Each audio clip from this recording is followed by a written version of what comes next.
Hey everyone, it's Kim, the Homeschooling Grammy, and welcome to my channel. If you haven't been here before, I'm a homeschooling grandmother to one grandchild. I actually have 4 grandchildren, but one of them lives with me all the time. And I'm a mom to 3 grown daughters, and I've been married for 18 years. I like to do homeschool videos. I like to do day in the life. I love to do collabs and tags. Actually, those are some of my favorite things to do.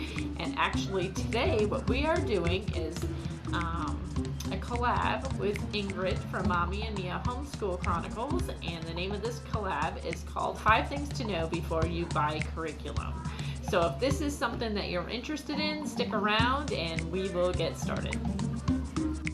Okay, so let's get started. So, number 1, and I have to admit that I'm not always very good at this because I am clearly a curriculum junkie. I absolutely love curriculum, but you really should have a budget, or at least a ballpark budget of what you want to spend before you get started buying curriculum, because curriculum ranges anywhere from absolutely free to, hundreds and hundreds of dollars. And everyone's budget is different. But I mean, I do try very hard to try to get my stuff either free or discounted, and I also like to purchase stuff secondhand. But yeah, I would say that is like number 1 thing, is you might want to have an idea of what you want to spend for homeschooling, or what your budget is for curriculum. So that's number 1.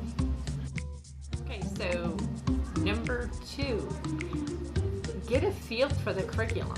Like, seriously, get a feel for curriculum.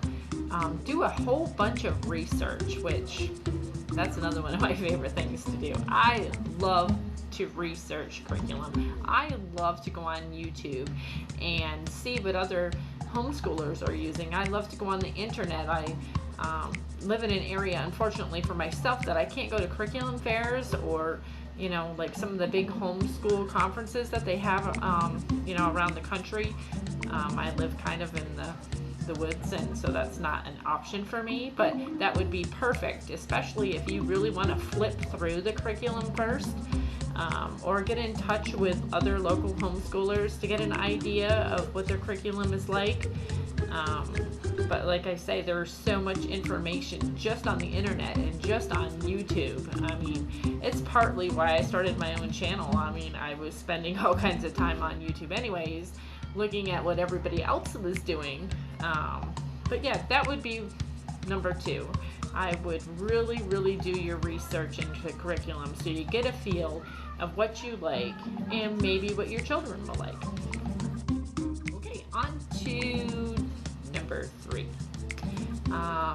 Kind of try to get a feel of what your teaching style is. I mean, obviously, if you're a brand new homeschooler, you might not know what your teaching style is, but if you've done your research on curriculum, you may kind of have a feel for that. Are you the type of homeschooler that likes to do a lot of hands-on activities? I love science, for instance, and I love to do science experiments with my granddaughter. It's a whole lot of fun. Even this summer, we're doing a garden. I just like to do that kind of stuff with her and kind of bring education to life for her. Some people don't want to do that kind of thing, and that's perfectly fine, whatever fits your family.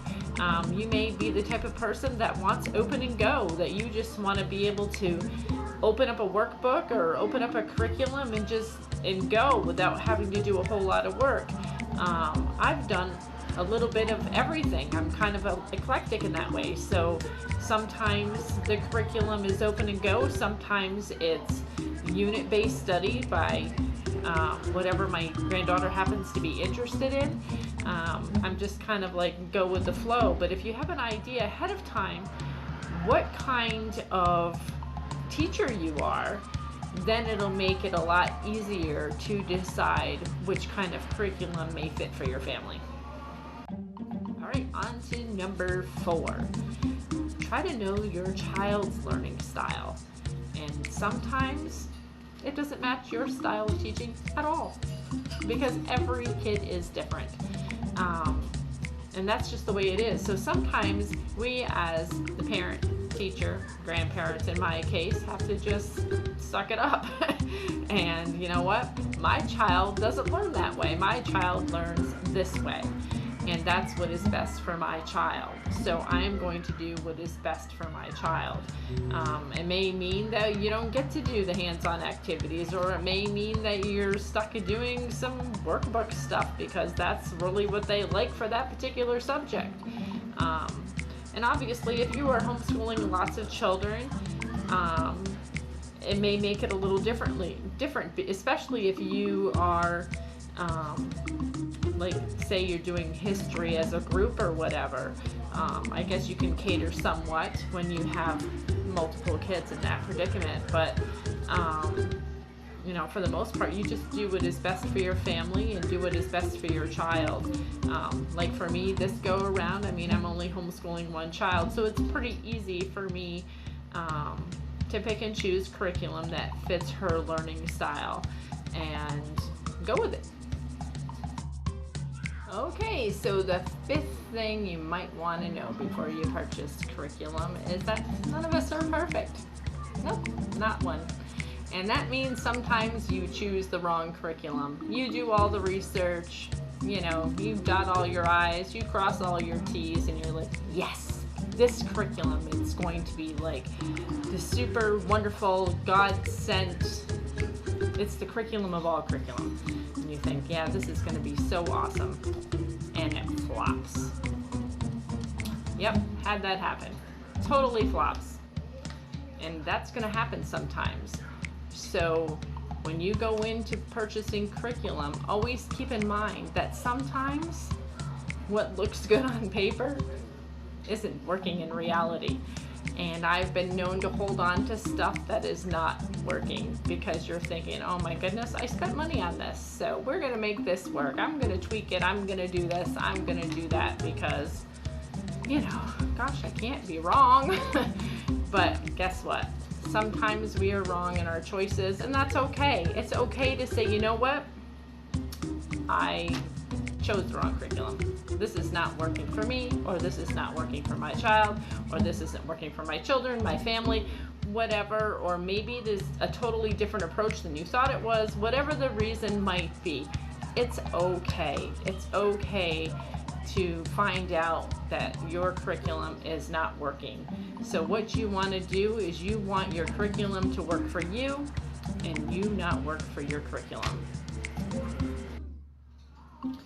All right, everybody, that's a wrap. I hope you really enjoyed this 5 things to know before you buy curriculum collab. Thank you so much, Ingrid, over at Mommy and Mia Homeschool Chronicles, for hosting this collab.